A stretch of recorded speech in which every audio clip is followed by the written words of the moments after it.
Hello, everyone. Welcome to week 6 of History 310 online. This week we study the age of the American Revolution, a critical time in early American history in which the 13 English colonies first assert and then fight a war for sovereign independence. In other words, it's the birth of the United States.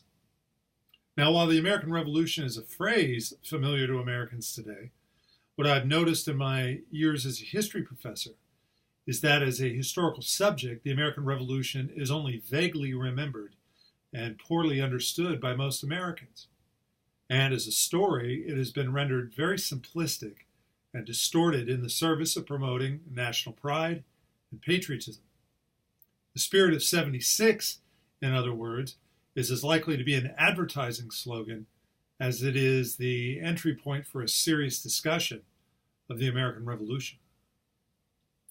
So we will approach the whole business with an eye toward understanding the rich complexity of the whole revolutionary era, including its twists and turns, keeping in mind that the last wish of most colonists at the time, right up to the very last minute, as it were, was to lose affiliation with England. England, the much admired mother country, or to lose the unique and considerable advantages enjoyed by the colonists themselves that came with being a member of the British Empire. Independence was almost an afterthought, really, a decision made in the very late stages of an imperial crisis that suddenly left some colonists feeling there was no alternative. How different that picture is than the one we usually get from childhood of liberty-loving American patriots rejecting the heavy hand of British government to forge ahead with a revolution that promised liberty for everyone. That is a myth of America's birth, and it dies hard. Let's keep in mind, too, that the crisis of empire that ultimately provoked the independence movement was never simply a two-sided contest of us versus them. There were many players in the whole affair, Europeans, including Englishmen, but also French, Spanish, Dutch, etc., a diverse array of Native Americans, and of course Africans, nearly 500,000 of whom were enslaved in the colonies and making their own decisions about independence.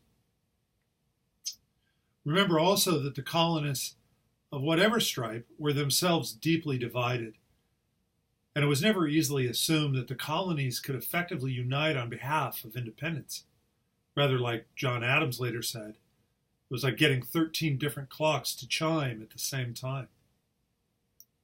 So take another look at the foundational event in our nation's history, the American Revolution, and keep in mind the silly mythologies associated with it as you prep for this week's discussion post number 3 assignment.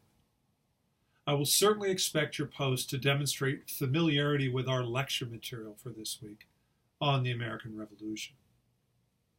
Speaking of the discussion posts, you've undoubtedly realized by now that they are your primary graded work and therefore deserve your time and attention.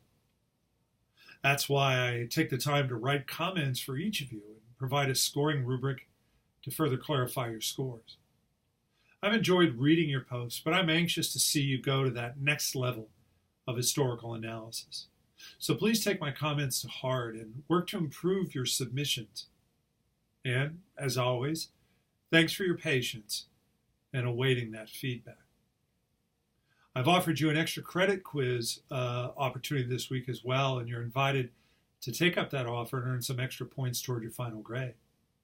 Check the week 6 announcement and module for details, and email me if you have questions. Have a great week, everyone.